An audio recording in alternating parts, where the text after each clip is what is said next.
နောက်ပြီးကျွန်တော်ပြောချင်တယ်ဗျာဒေါ်တက်ခိုင်ထောင်ဆန်းစုကြည်ဟာနိုင်ငံတော်ပိုင်ငွေကြီးတွေလက်စားပြီးတော့ဒီလိုဥပဒေပုံမှန်တည်ကြောင်သူနဲ့ထိုက်တန်တဲ့ပြစ်ဒဏ်တွေကိုချထားတာမို့နိုင်ငံရေးအကျဉ်းသားမဟုတ်ဘူးလို့ခင်ဗျပြောတယ်ထောင်ဆန်းစုကြည်ဆိုတာ1990ခုနှစ်ငြိမ်းချမ်းရေးနိုဘယ်ဆုရစဉ်ကာလတော့ငြိမ်းချမ်းရေးနိုဘယ်ဆုနဲ့တူဒေါ်လာငွေ1.3 တန်းသူရခဲ့တယ်ဗျအဲ့1.3 တန်းရဲ့သူရေးခဲ့တဲ့စာမှုက9 တန်းရဲ့ကိုပေါင်းပြီးမြန်မာနိုင်ငံမှာလိုအပ်နေတဲ့ကျန်းမာရေးစရိတ်ပညာရေးစရိတ်ဆိုပြီးတော့မှဒေါ်ဆန်းစုကြည်ကဖောင်ဒေးရှင်းတည်ထောင်ခဲ့ပြီးတော့မှနိုင်ငံတော်အတွက်သူပိုင်ပတ်စံတွေသူကိုယ်တိုင်မသုံးဘဲနဲ့နိုင်ငံတော်နဲ့နိုင်ငံသားများရဲ့အကျိုးကိုရှေ့ရှုပြီးသုံးလာခဲ့တာခမကမ်းများကမ်းနေလားဗျာကျွန်တော်ခမကိုတခုမေးချင်တယ်ဗျာတကယ်ဒေါ်ဆန်းစုကြည်လိုပုဂ္ဂိုလ်တောင်ခမပြောရဲတယ်အဲ့တော့တခုမြတ်တာရက်ခံနေတယ်ဗျာခမကိုဒေါ်ဆန်းစုကြည်ကနိုင်ငံတော်ပိုင် husky ကိုဝယ်တာနိုင်ငံတော်အတွက်လိုအပ်တာသုံးဖို့သူကဝယ်တာနာကေဥပဒေနဲ့ပတ်သက်ပြီးတော့ဒေါ်ဆန်းစုကြည်ကိုတက်ချင်တဲ့ပုံပတ်နေတဲ့တက်ပြီးဖြစ်ချင်တိုင်းဖြစ်နေတာကိုခမလုံးဝတရက်သေးဥပဒေအရလောက်တာပါလို့ခမဇုတ်ဝင်ခံနေတယ်အဲ့တော့ဟိုတယောက်ကမင်းအောင်လိုင်ကဘာမစိုးလုံရဲတယ်ဆိုတဲ့လူနဲ့ခမကဘာမစိုးလုံရဲတယ်ဆိုတဲ့ကိစ္စရက်ကိုဂျားကနေဝင်ပြီးခံနေတယ်အဲ့တော့နိုင်ငံတကာမှာရှိနေတဲ့ဥပဒေနဲ့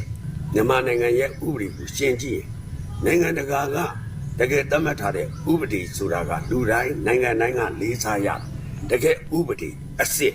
အခုကျွန်တော်တို့နိုင်ငံမှာအခုတင်သုံးနေတာတမတော်ကသူကိုယ်တိုင်အလို့သူတို့အလို့ကြရေးဆွဲထားတဲ့2008ဖွဲ့စည်းပုံအခြေခံဥပဒေကနိုင်ငံတကာမပြောနဲ့ကျွန်တော်တို့မြန်မာပြည်သူကတော့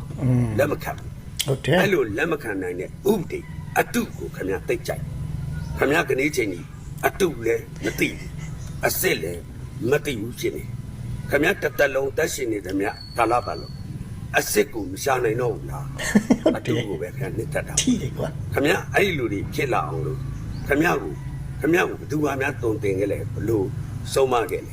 တခုပြောပြလိုက်မယ်ဒေါအောင်ဆန်းစုကြည်ဝယ်တဲ့ husky ကနိုင်ငံတော်ပိုင်နော်ဒီနေ့ကျွန်တော်တို့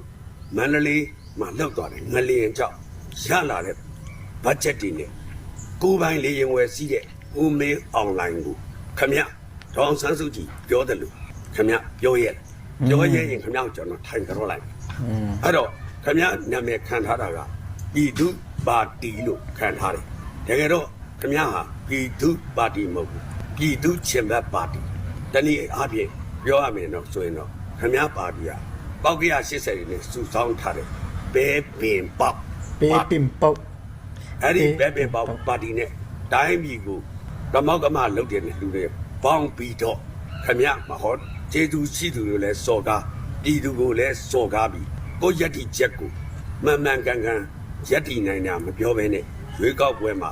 မဲရဖို့ရာအတွက်တမန်လီဆယ်ပြီးတော့ဂျေဇူးရှိသူကိုစော်ကားရတဲ့ခမည်းဟာတော့ဘဲပင်ပေါက်ပါတီဖြစ်တဲ့အတွက်ဒီနေ့ရွေးကောက်ပွဲဖြစ်ပြီးဘဲရွေးကောက်ပွဲဖြစ်ပြီးပြိုင်နေတဲ့ရွေးကောက်ပွဲမှာပြိုင်ခမည်းဘဲပင်ပေါက်ပါတီတက်တလုံးပြည်သူမဲမရကြဘူးအဲ့တော့ PPP ဆိုတဲ့နာမည်ဟာပြီးပါပြီးလို့ပဲကျွန်တော်ပြောချင်တယ်